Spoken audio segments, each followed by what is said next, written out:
Hello boys and girls, my name is Dr. D. I'm the new music and arts and humanities teacher at Crumbs Lane and the music teacher at Mill Creek. During NTI, since I'm at home and I have this wonderful piano, I'd like to play a piece for you every week.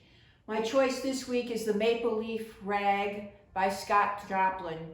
Rag, the name comes from the fact that the rhythm in the right hand is very jagged. That's another word we call in music syncopation. And the left hand is doing what's called a stride bass or oompa. And that's the nature of a rag. So this was a very famous piece for Scott Joplin, and I'm going to play it for you now.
Boys and girls, I'm going to tell you a little bit about Scott Joplin. He was born in 1868 and died in 1917.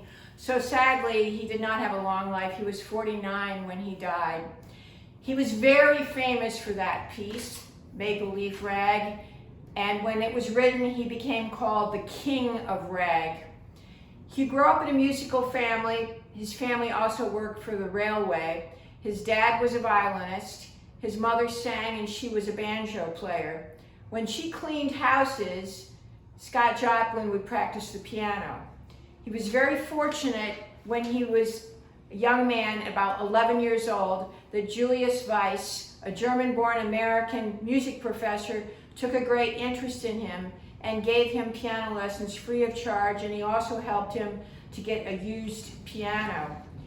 Later, Scott Joplin became a piano instructor himself and moved to Missouri and worked there from in the 1890s until later.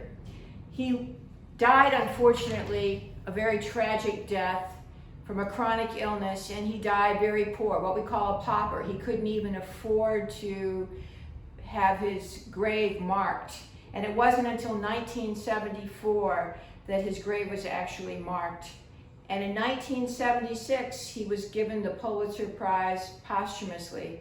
Posthumously means that he was given the prize after he had died. Like many musicians, Scott Joplin had trouble with money, and that is what did him in at the end. I also want to talk to you a little bit about myself, because each week I'm going to play music for you, and you don't know me. I grew up on an island called Gros Isle in the middle of the Detroit River, and when I was in the first grade I wanted to play the piano because I saw it in the classroom, and I kept bugging my parents to get me a piano. And when I was 8 years old, my grandmother, Grandma Daisy, she got a piano for me as a gift and with some lessons, and it was discovered by my parents that I really was talented and was interested and stuck with it. So playing the piano is one of the most exciting things I do in my life. I wanted to tell you a little bit about my musical timeline. I played this piece when I was probably 10 or 11.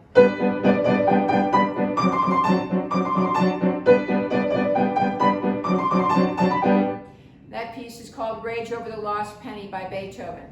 But I also listened to music that was very popular at the time. So when I was 15 years old, I listened to this song called People by Barbra Streisand. She had made it famous in a movie called Funny Girl. And then when I was 16, I listened to a very famous piece by the Beatles called Let It Be. And at 17, I listened to my favorite band, Three Dog Night, and they were singing Try a Little Tenderness, which was one of my absolute favorites.